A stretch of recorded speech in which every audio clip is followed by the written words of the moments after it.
Kemudian yang ke-14, jangan membenturkan hawa nafsu untuk berutang. Nah ini yang sering ini. Semuanya hidupnya utang. Ya, akhirnya dia menjadi tukang utang.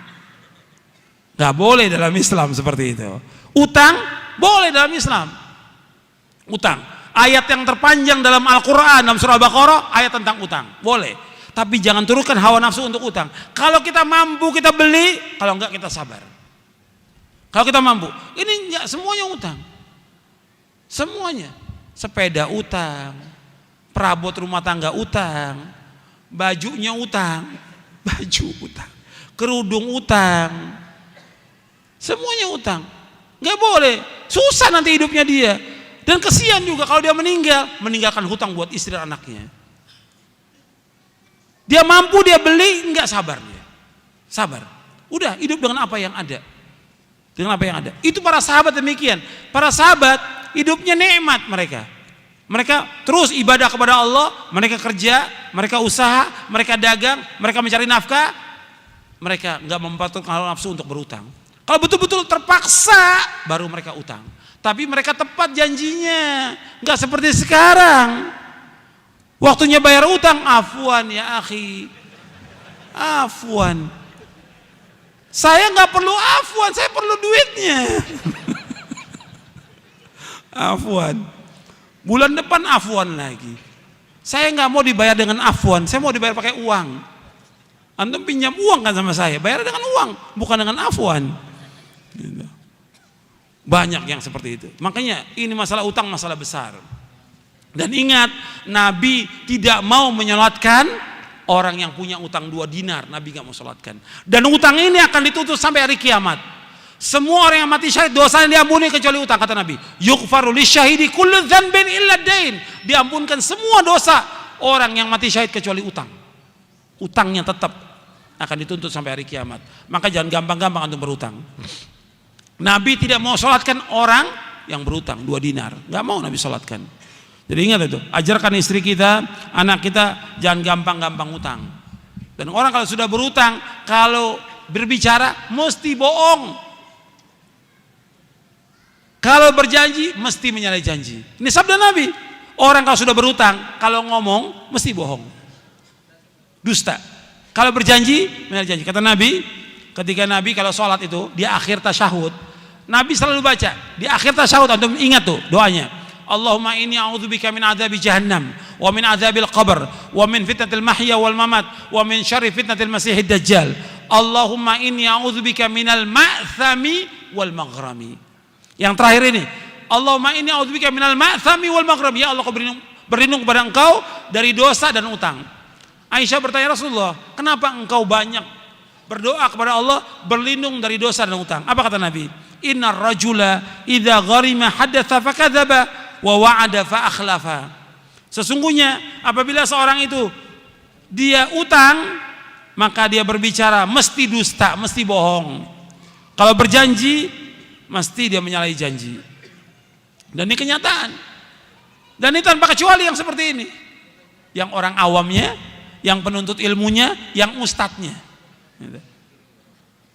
Ini nggak benar yang seperti ini. Harus diperbaiki lagi. Akhlaknya diperbaiki lagi. Gitu. Kalau utang harus bayar. Kalau kita sudah janji sepekan, sebulan, 2 bulan bayar. Kalau 2 bulan sudah kita usaha untuk bayar, kita nggak mampu bayar, kita bilang datang kepada orangnya. Maaf, saya ini sudah usaha, ikhtiar, tapi saya belum mampu untuk bayar. Ngomong kepada orangnya, ngomong. Dan orang yang mengutangkan, dia harus memberikan tempo. Wa in kana dzu usratin fanadhiratun ila maisarah wa anta saddaqu khairul lakum in kuntum ta'lamun, kata Allah dalam surah Al-Baqarah. Kalau orang yang punya kesulitan gak mampu bayar, kamu berikan tempo sampai dia lapang. Kalau kamu sedekah kepada dia lebih baik, kata Allah. Kita ngomong, ini enggak waktu mau utang luar biasa. Waktu mau utang kepada kita, SMS, telepon, datang ke rumah, nangis-nangis, luar biasa.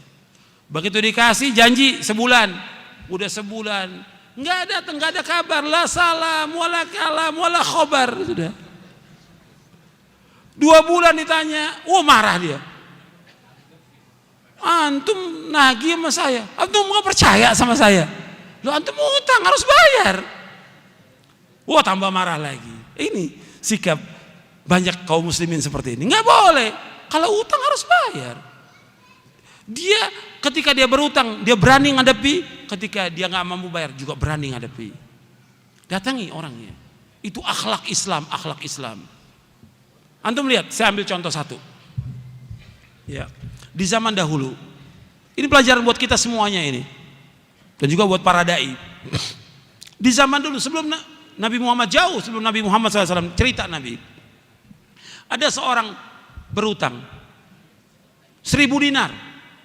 Dia utang kepada seorang. Kemudian siapa janji? Kamu berjanji. Siapa saksinya? Kamu berutang pada saya. Allah. Siapa? Saksinya Allah. Siapa jamin? Allah. Kata dia. Allah, dia bilang. Sudah, harinya dia berangkat safar dengan perahu ke satu tempat. Ketika sudah janji pada waktu itu, nggak dapat perahu dia untuk menyeberang. Tapi dia sudah berjanji pada orang itu. Ingat dia janjinya. Dia masukkan uang itu 1.000 dinar itu ke dalam kayu. Dilemparkan, ya Allah, dulu saya pernah berutang pada si fulan. Dan pada hari ini saya harus bayar. Waktu dia tanya, siapa saksinya? Engkau ya Allah. Siapa penjamin engkau? Ya Allah, sampaikan barang ini kepada dia. Dilempar ke tepi pantai. Sampai kepada orang itu. Orang itu sudah nunggu di pantai. Diambil kayu itu, dibuka 1.000 dinar itu. Kemudian sudah dibawa. Kemudian berapa hari kemudian baru dapat perahu dia. Dia bawa lagi uang 1.000 dinar. Dia berpikir nggak sampai uang itu. Sampai dia cari orang itu, ini dibayar 1.000 dinar. Bukankah engkau telah melemparkan uang di dalam kayu? Saya katakan kepada engkau, saya nggak dapat perahu waktu itu. Nah sekarang saya bayar. Mau bayar 2 kali. Enggak, kamu sudah bayar. Enggak, ini saya mau bayar. Seperti itu. Jujurnya orang. Dan tepat dalam janji. Nabi ceritakan begini supaya kita ngambil ibrah pelajaran. Tapi banyak orang yang nggak ambil pelajaran seperti itu. Hatta kita di mana bisa kita bayar utang? Mudah sekarang ini. Jangan alasan saya kan keluar kota, saya sakit. Bisa. Kalau memang kita jujur, waktu bayar utang kita bayar. Kalau nggak mampu, kita telepon orang itu. Kita kirimin surat bahwa kita belum mampu untuk bayar. Itu ajaran Islam dan itu akhlak yang mulia.